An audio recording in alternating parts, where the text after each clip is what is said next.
দেখো আজকে আমরা নল চৌবাচ্চা ঠিক পরের যে অঙ্কগুলো আছে সেগুলো আমরা আলোচনা করব। যেমন তোমরা দেখতে পাচ্ছ প্রথম যে অঙ্কটা দেখতে পাচ্ছ, খুব ইজি অঙ্ক। দেখো এখানে বলা আছে যে কোনো ট্যাঙ্ক একটি ভর্তি করার পাইপ দিয়ে 4 ঘন্টায় ভর্তি হয়। তার মানে আমি ধরে নিচ্ছি, ধরো ভর্তি করার পাইপটাকে আমি এ পাইপ বলছি। এবার সেই এ পাইপ দিয়ে ট্যাঙ্কটা কিন্তু 4 ঘন্টায় পূর্ণ হয়ে যাচ্ছে। বোঝা গেছে? কিছুই বোঝার নেই, এখানে শুধু লেখা আছে তাই বলে দিলাম। বের করার নল দিয়ে 5 ঘন্টায় খালি হচ্ছে।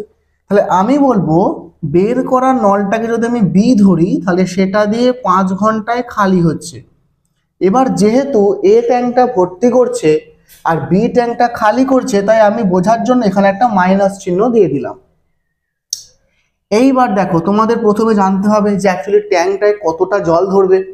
তাহলে 5 আর 4-এর লসাগু হচ্ছে 20। তার মানে তুমি বলতে পারছো যে ট্যাঙ্কটায় 20 ইউনিট জল কিন্তু ধরবে। তাহলে এ ট্যাঙ্কের যে এফিসিয়েন্সি কত হবে? অবশ্যই 5, এবং বি ট্যাঙ্কের এফিসিয়েন্সি হয়ে যাচ্ছে কত না 4। বলে এত পর্যন্ত ক্লিয়ার?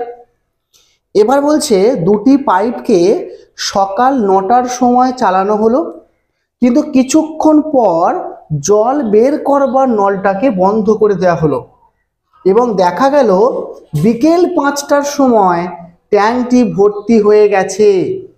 তাহলে আমার প্রশ্ন, এই যে বি ট্যাঙ্ক মানে যে ট্যাঙ্কটা জল বন্ধ, যে ট্যাঙ্কটা জলটা বের করছিল, সেই ট্যাঙ্কটা যে ট্যাঙ্কটা বলছি, যে নলটা বের করছিল জল, সেই নলটাকে কখন বন্ধ করা হয়েছে? তুমি এটা বাদ দাও, ধরো বন্ধ করা হয়েছে কি বি নলটা, সম্পূর্ণ ক্লিয়ার, ওটা বাদ দাও। আগে তুমি কনসেপ্টটা বোঝো যে এখানে কিন্তু এ নলটাকে বন্ধ করবার কথা বলা হয়নি। তার মানে এখান থেকে এটা ক্লিয়ার হয়ে গেল, ভালো করে মাথায় ঢুকিয়ে রাখো, এখান থেকে এটা ক্লিয়ার হয়ে গেল যে এই এ নলটা সকাল 9টা থেকে একেবারে বিকেল 5টা পর্যন্ত চলেছে। হ্যাঁ কি না? সকাল 9টা থেকে বিকেল 5টা পর্যন্ত চলেছে কে? এ নলটা। ক্লিয়ার? তাহলে দেখা যাক কি হয়।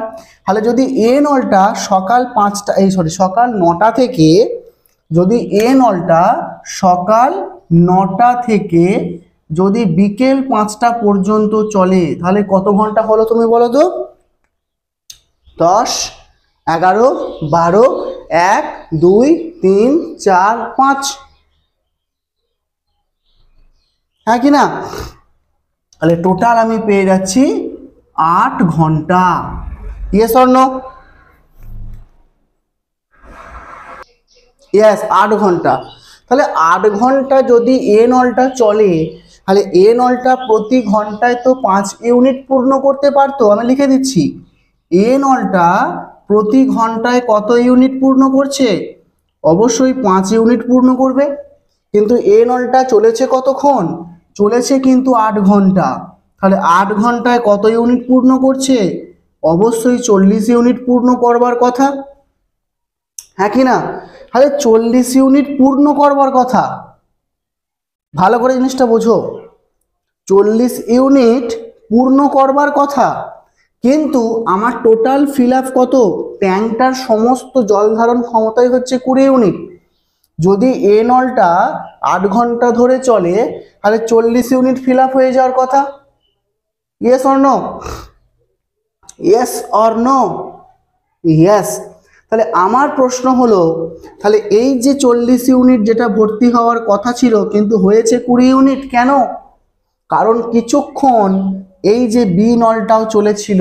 হ্যাঁ কি না? কিছুক্ষণ বি নলটাও কিন্তু চলেছিল। তাহলে দেখা যাক, তাহলে 40 ইউনিট ভর্তি করবার কথা কিন্তু হয়েছে 20 ইউনিট, মানে বাকি যে 20 ইউনিট জল, এই 20 ইউনিট জলটা কে বার করে দিয়েছে? বি বার করে দিয়েছিল। এখন বি যদি প্রতি ঘন্টায় 4 ইউনিট করে বের করে দেয়, তাহলে 20 ইউনিট বার করতে কত সময় লাগবে? 20/4 করো, তার মানে 5 ঘন্টা সময় লাগবে। হ্যাঁ কি না?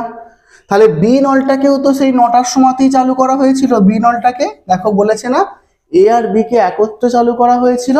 তাহলে বি নলটাকেও তো সকাল 9টার সময় চালু করা হয়েছিল। তাহলে সকাল 9টা থেকে 5 ঘন্টা, 5 ঘন্টা কত হবে বলো? 5 ঘন্টা কত হবে? 10, 11, 12, 1, 2। তাহলে অবশ্যই 2 PM যখন হবে তখন কিন্তু বি নলটাকে বন্ধ করে দেওয়া হয়েছিল। তাহলে খুব ভালো একটা কোয়েশ্চেন ছিল যে যখন 2 PM হবে তখন কিন্তু বি নলটা বন্ধ হয়ে যাবে।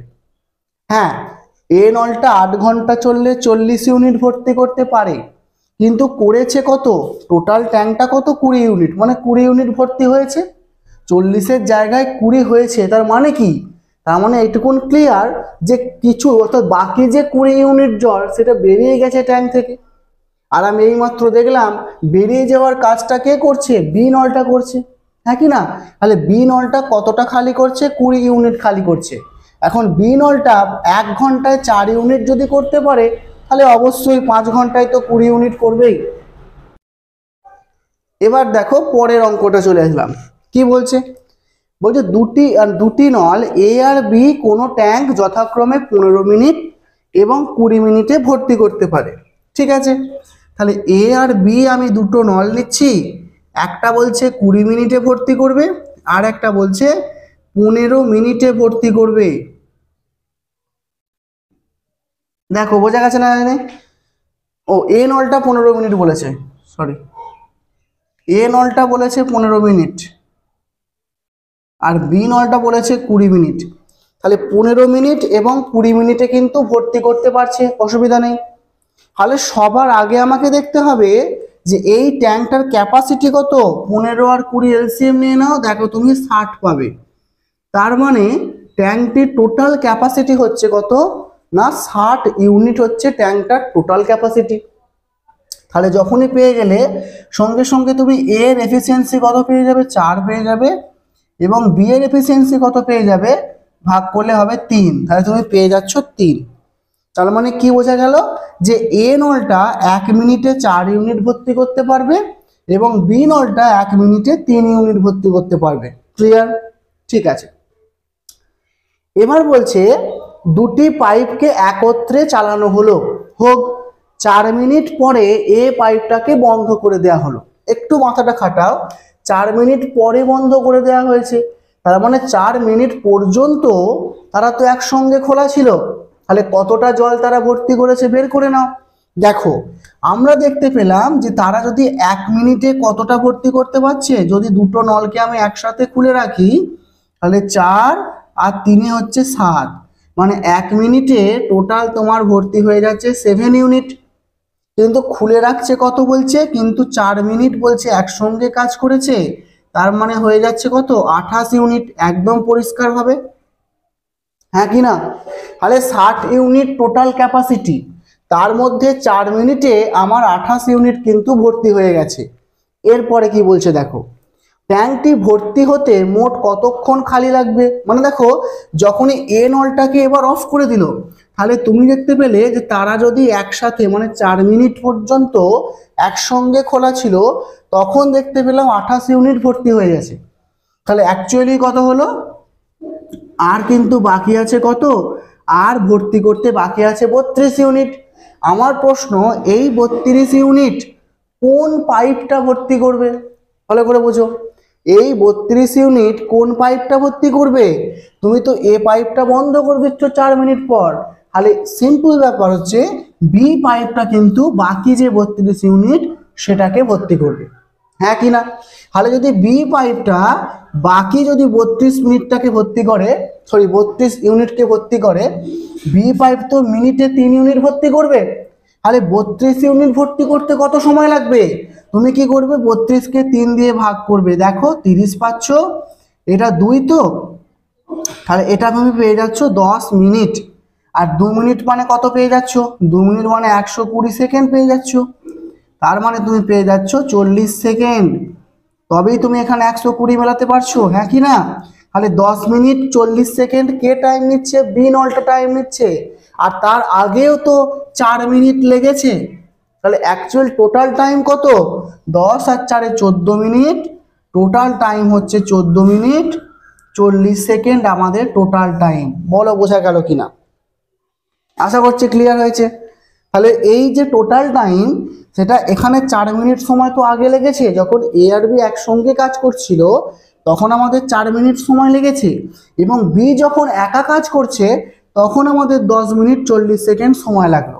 আমার প্রশ্ন, টোটাল কত সময় লেগেছে?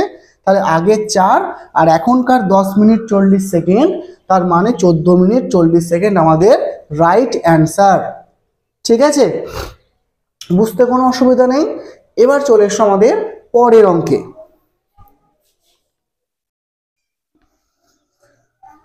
নেক্সট অঙ্ক দেখো আমাদের কি বলছে, যে একটি নির্গমন নল দিয়ে কোনো ট্যাঙ্কে 3 ঘন্টায় খালি করা যায়, তাহলে কতক্ষণে ট্যাঙ্কটির 2/3 অংশ খালি হবে? একদম ইজি। তুমি সমগ্র ট্যাঙ্ক সমান 1 অংশ ধরো, তাহলে তুমি সেই 1 অংশকে ভর্তি করছো, কত ঘন্টা টাইম লাগছে? 1 অংশকে তুমি ভর্তি করছো 3 ঘন্টা টাইম লাগছে। তাহলে 2/3 অংশকে তুমি যদি ভর্তি করো তাহলে কতক্ষণ টাইম লাগবে? 3 × 2/3, তার মানে 3 3 কেটে যাবে, তার মানে 2 ঘন্টা সময় লাগবে। এই অঙ্কটা কিছুই নেই, এই অঙ্কটা কিছুই ছিল, কিছুই নেই। ঠিক আছে, আমরা বুঝে দিচ্ছি এটা কিছুই নাই। তাও চলো আমরা পরের অঙ্কটায় চলে যাচ্ছি, 10-এর দাগের অঙ্ক। এটা নিশ্চয়ই বোঝার কিছু নেই, খুব ইজি অঙ্ক ছিল। চলো 10-এর দাগের অঙ্কটা চলে এসো। কি বলছে?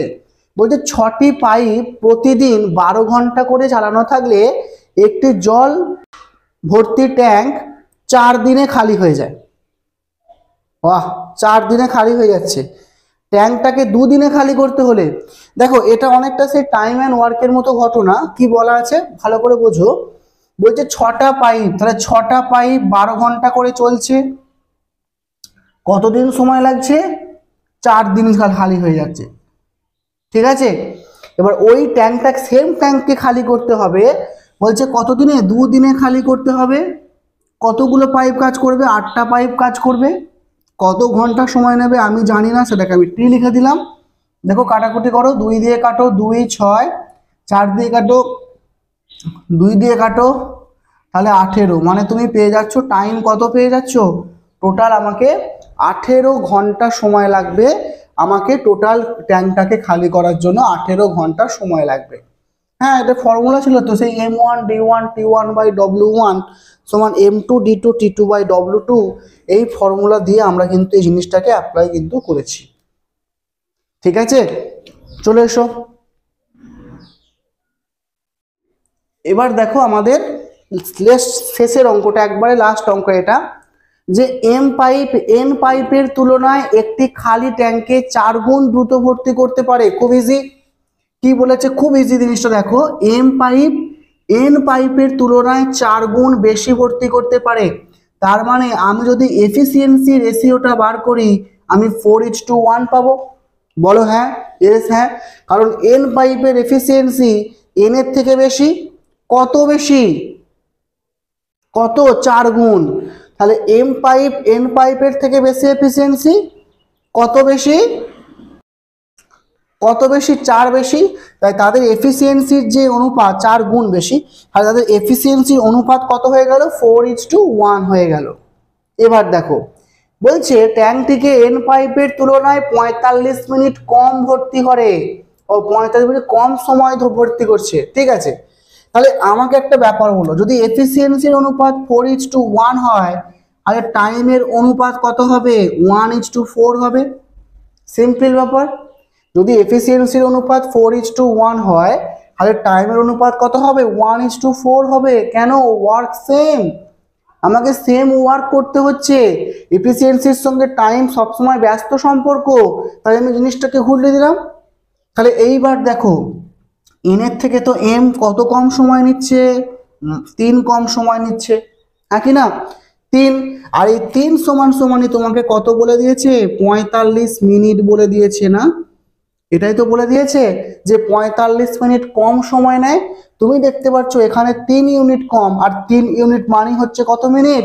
45 মিনিট। তাহলে 1 ইউনিট মানে তুমি পেয়ে যাচ্ছ কত মিনিট? না 15 মিনিট তুমি পেয়ে যাচ্ছ। বলো এত পর্যন্ত ক্লিয়ার কিনা? ক্লিয়ার। এবার বলছে যদি পাইপ দুটিকে একত্রে খোলা হয় তাহলে কতক্ষণে ট্যাঙ্কটি পূর্ণ হবে? তাহলে এফিসিয়েন্সি গুলো দেখা যাক নাকি? এটা ক্লিয়ার? যদি পাইপটাকে একত্রে খোলা হয় তাহলে দেখো, তাহলে এখানে 1 ইউনিট সমান 15 মিনিট হয়েছে। তাহলে অ্যাকচুয়ালি আমি বলতে পারি যে আমাদের যে এম পাইপ, সে এম পাইপটা কত সময় নেবে, এম পাইপ সময় নেবে 15 মিনিট, তাহলে এম পাইপ সময় নিচ্ছে 15 মিনিট, এবং এন পাইপ কত সময় নেবে, এন পাইপের টাইম অনুপাত 4 ইউনিট, তাহলে 1 ইউনিট সমান যদি 15 হয়, 4 ইউনিট সমান কত হবে, 60 মিনিট। তাহলে টোটাল তো তুমি 60 পেয়ে গেছো, সুতরাং আর এগুলো করার কোনো প্রয়োজনই নাই, হ্যাঁ কি না। কিন্তু বলছে দুটি পাইপকে একত্রে খোলা হচ্ছে, মানে এখান থেকে তুমি বুঝতেই পেরে যাচ্ছ যে আমাদের টোটাল ওয়ার্ক হচ্ছে 60, আর এম এর এফিসিয়েন্সি তুমি পেয়ে গেছো কত, এম এর এফিসিয়েন্সি হচ্ছে 4 আর এন এর এফিসিয়েন্সি হচ্ছে 1, এই তো 4 আর 1 তুমি পেয়ে গেছো, অসুবিধা নেই। তাহলে একটু ভালো করে বোঝো, যদি এম আর এন কে একসঙ্গে চালানো হয় তাহলে টোটাল এফিসিয়েন্সি তুমি কত পেয়ে যাচ্ছ, 5 পেয়ে যাচ্ছ, মানে 1 মিনিটে সে 5 ইউনিট ভর্তি করতে পারছে, হ্যাঁ কি না। তাহলে 1 মিনিটে 5 ইউনিট ভর্তি করতে পারলে এখানে আমাদের টোটাল ভর্তি করতে হবে কত, 60 ইউনিট। তাহলে 60 ইউনিট ভর্তি করতে কত সময় লাগবে, ভাগ করে দাও, তার মানে তুমি পেয়ে যাচ্ছ টোটাল 12 মিনিট টাইম কিন্তু আমাদের লাগছে। কত অ্যান্সার হবে আমাদের এখানে, এখানে আমি টোটাল পেয়ে গেলাম 12 মিনিট টোটাল অ্যান্সার হচ্ছে, ঠিক আছে। টাইম এন্ড এইটা ছিল কি বলতো, আমাদের পাইপ এবং চৌবাচ্চা যেটা ছিল আর কি, নল চৌবাচ্চা। তো এই নল চৌবাচ্চার বিভিন্ন যে অঙ্ক যেটা বিভিন্ন রেলের পরীক্ষায় এসছে, কি টাইপের এসছে এইগুলো কিন্তু এসছিল, ঠিক আছে। এর পরের দিন আমরা কিন্তু কিছু বীজগাণিতিক অঙ্ক নিয়ে আসবো, ট্রিগোনোমেট্রি নিয়ে আসবো। তো দেখা যাক, আজকেই স্টপ করলাম।